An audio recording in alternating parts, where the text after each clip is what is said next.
नमस्कार, शाम के 5 बज गए। न्यूज रूम से लाइव लेकर मैं हूं आपके साथ धीरेन्द्र वसी। बुलेटिन की शुरुआत बड़ी खबर से करते। लखनऊ से बड़ी खबर, सीएम योगी का अपराधियों को सख्त संदेश। तो लखनऊ से बड़ी खबर, हत्या आतंकवाद देशद्रोह अपराधों में नहीं की जाएगी रिहाई। सीएम की तरफ से ये साफ निर्देश दिए गए हैं। सुप्रीम कोर्ट के निर्देशों के अनुरूप पारदर्शी नीति बनाने पर जोर और गंभीर बीमार बंदियों की समय पूर्व रिहाई के नियम सरल हों।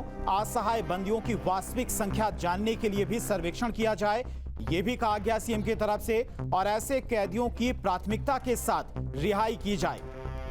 व्यवस्था ऐसी बनाएं कि हर साल जनवरी, मई और सितंबर में स्वतः समीक्षा की जाए। राष्ट्रीय विधिक सेवा प्राधिकरण की प्रणाली अपनाने पर जोर दिया है और बंदियों को न्यायिक अधिकारों का लाभ देने पर भी विचार किया जाए। तो सीएम की तरफ से ये निर्देश दिए गए हैं और अपराधियों को सख्त संदेश दिया है मुख्यमंत्री योगी आदित्यनाथ ने। उन्होंने कहा कि हत्या, आतंकवाद और देशद्रोह अपराधों में नहीं की जाएगी रिहाई।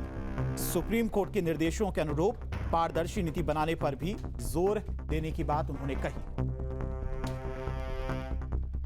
तो इसके साथ ही उन्होंने कहा कि गंभीर बीमार बंदियों की समय पूर्व रिहाई के नियम सरल किए जाएं ताकि उन्हें आसानी से रिहाई मिल सके और अपना इलाज करा सकें। इसके अलावा असहाय बंदियों की वास्तविक संख्या जानने के लिए सर्वेक्षण किया जाए और इसकी भी समय सीमा तय की जाए। ऐसे कैदियों की प्राथमिकता के साथ रिहाई हो और ऐसी व्यवस्था बनाई जाए कि हर साल जनवरी, मई और सितंबर में स्वतः समीक्षा हो जाए। राष्ट्रीय विधिक सेवा प्राधिकरण की प्रणाली अपनाने पर भी जोर देने की बात उन्होंने की है और बंदियों को न्यायिक अधिकारों का लाभ देने पर भी विचार किया जाए। लखनऊ से बड़ी खबर, सीएम योगी का अपराधियों को सख्त संदेश। इसके अलावा उन्होंने कहा कि हत्या, आतंकवाद देशद्रोह अपराधों में नहीं की जाएगी रिहाई। सुप्रीम कोर्ट के निर्देशों के अनुरूप पारदर्शी नीति अपनाने पर भी जोर देने की बात कही है।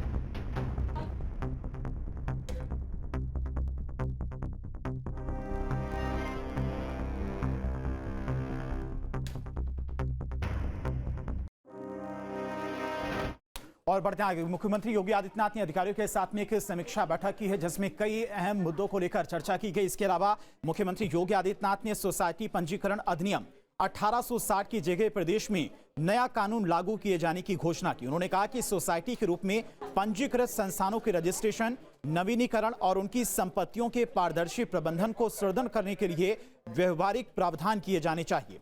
वर्तमान अधिनियम में पारदर्शी और जवाबदेही सुनिश्चित करने के स्पष्ट प्रावधानों का अभाव है। ऐसे में ये जरूरी है कि व्यवहारिकता का ध्यान रखते हुए नया कानून बनाकर नई सोसाइटी पंजीकरण अधिनियम लागू किया जाए। और नए सोसाइटी पंजीकरण एक्ट के प्रारूप पर सीएम ने निर्देश देते हुए कहा कि सोसाइटी के आंतरिक कामकाज में अनावश्यक हस्तक्षेप न हो। नए सोसाइटी एक्ट में वित्तीय अनुशासन और ऑडिट व्यवस्था को और मजबूत किया जाए।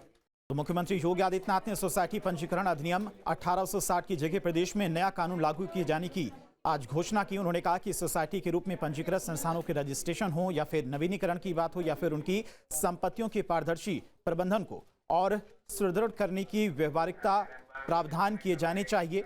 ये उनकी तरफ से निर्देश सभी अधिकारियों को दिए गए हैं।